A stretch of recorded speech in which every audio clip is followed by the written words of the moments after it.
Imagine you could place a microphone anywhere in the past. You could capture the footfalls of a Roman legion, the crackle of the first human-made fire, or the proclamation of an emperor. But what if, instead of words or sounds of daily life, you chose to capture something else? What if you decided to record the music of our most distant ancestors? What would you hear? Would it be a chaotic, alien noise, or would you, against all odds, recognize the tune? This isn't just an idle thought experiment. It's one of the great puzzles of archaeology and human history. Music, by its very nature, is ephemeral. It is sound and silence, shaped in time. Once performed, it vanishes into the air, leaving no fossil, no pottery shard, no cave painting behind. And yet, we know ancient humans made music. We know it was important to them. The quest to hear these lost sounds is a remarkable story of scientific detective work, a journey to reconstruct the soundtrack of humanity. To understand this, we have to start with the first tangible pieces of evidence we have, the instruments themselves. In the dark, quiet caves of southern Germany, archaeologists have uncovered treasures that are not made of gold or jewels, but of bone and ivory. These are the oldest undisputed musical instruments ever found. Imagine, some 40,000 years ago, a member of our species, a Homo sapien, living in the harsh world of the Ice Age, carefully carving and drilling holes into the wing bone of a griffin vulture. The result is a flute. Another, painstakingly crafted from the ivory of a mammoth's tusk, is found nearby. These are not crude noisemakers, they are sophisticated instruments.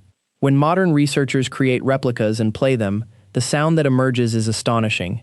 It's clear, melodic, and hauntingly familiar.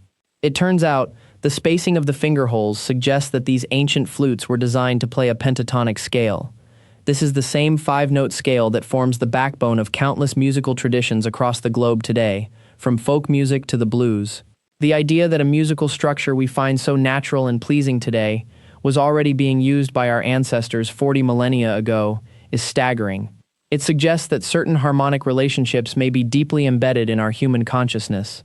This wasn't just noise for scaring away predators. This was structured sound. It was art. It was an expression of a mind capable of abstract thought, of finding order and beauty in the vibrations of the air. These simple bone flutes are evidence that music is not a recent invention of civilization, but a fundamental part of what it means to be human, stretching back into the deep history of our species. As humanity moved from scattered hunter-gatherer bands to organized civilizations, the story of music becomes both richer and more complex.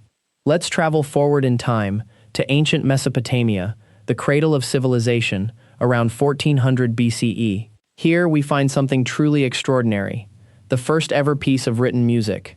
On a clay tablet excavated from the ancient Syrian city of Ugarit, a scribe etched a set of cuneiform instructions. Known as the Hurrian Hymn to Nikal, it's a religious song dedicated to the goddess of orchards. But there's a catch. While we have the sheet music, it's written in a code we can no longer fully understand. The text gives lyrics and a series of interval names and numberings, which seem to be instructions for a musician playing a 9-stringed samum, a type of harp or lyre. Musicologists have spent decades trying to crack the code, and several interpretations exist.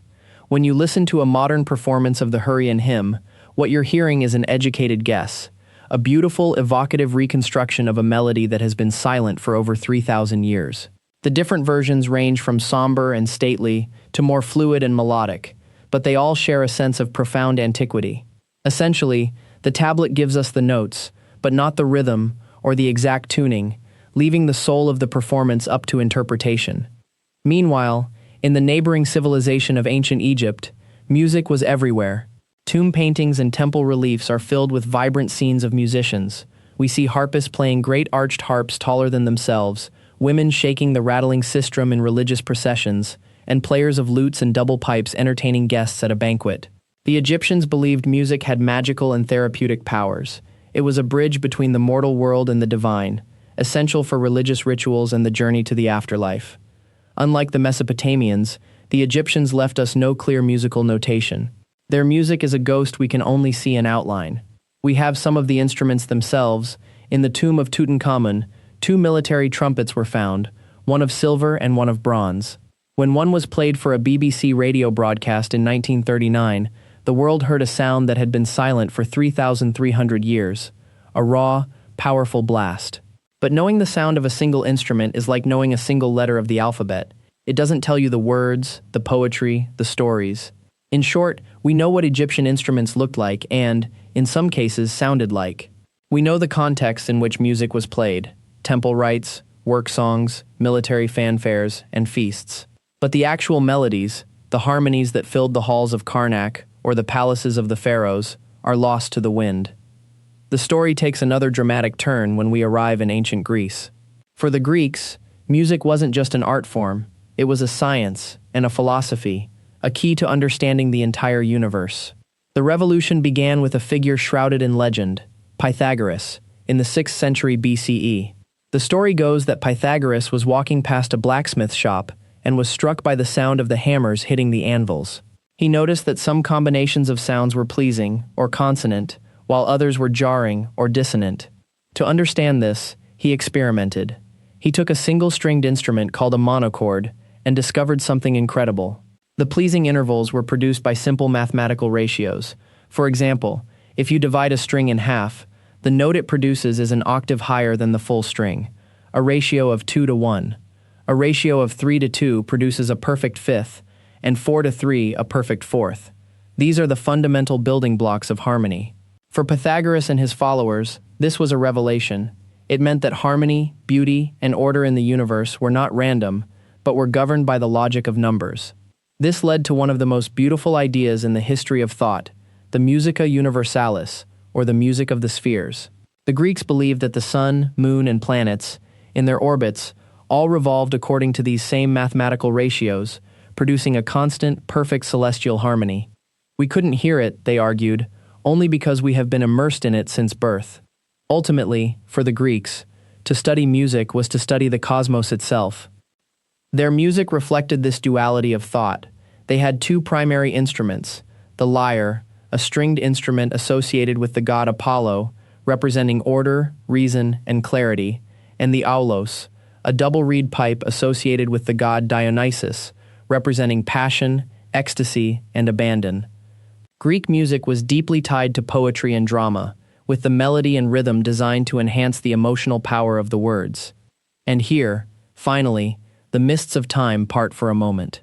Carved on a marble column, a tombstone from the 1st or 2nd century CE, in what is now Turkey, is the Seikilos Epitaph. It is the oldest complete, surviving musical composition in the world. It includes not just lyrics, but a system of symbols and dots above the words indicating the specific melody and rhythm. The lyrics are a poignant reminder of life's brevity. While you live, shine. Have no grief at all.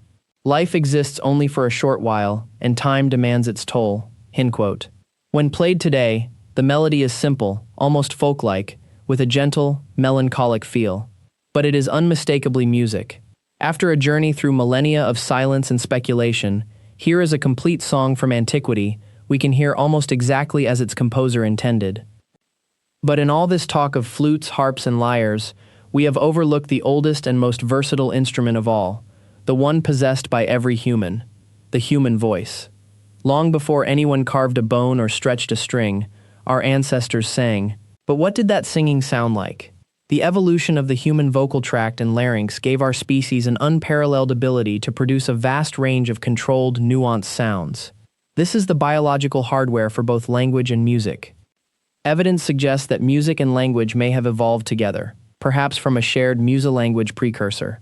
Imagine early humans using rhythmic chants to coordinate group work, like hauling a large animal. Imagine a mother soothing an infant with a soft, melodic lullaby, strengthening a social bond. Or imagine a group around a fire, using vocal calls and percussive sounds to tell a story or perform a ritual, creating a shared emotional experience that solidified their identity as a tribe. In this view, music isn't a mere accessory to human culture. It is a powerful evolutionary tool, a technology for social cohesion that predates even complex spoken language. The first music was likely pure rhythm and melody, a direct line to the emotional center of the brain, a way to communicate feeling and intent long before the first word for love or fear was ever uttered. So, what does this all mean? Our journey has taken us from the 40,000-year-old echoes of a bone flute through the cryptic notation of Mesopotamia and the mathematical cosmos of the Greeks, to a complete song etched in stone. We have learned that while we can never perfectly reconstruct the past, we can find its echoes. The evidence suggests that some elements, like the pentatonic scale, have been with us for a shockingly long time, hinting at a deep, perhaps even biological, foundation for what we perceive as music. Ultimately, the quest to hear ancient music is a quest to understand ourselves. It shows that music is not a trivial pastime, but a core component of the human experience, a constant companion on our species' long journey. If we could finally hear that music from 40,000 years ago, we might not understand its specific meaning or purpose. But in its rhythms, its melodies, and its emotional heart, we would likely hear something profoundly familiar. We would hear the sound of a human consciousness, grappling with wonder, sorrow, and joy, a universal beat that still echoes in the music we make today, the timeless soundtrack to the story of humanity.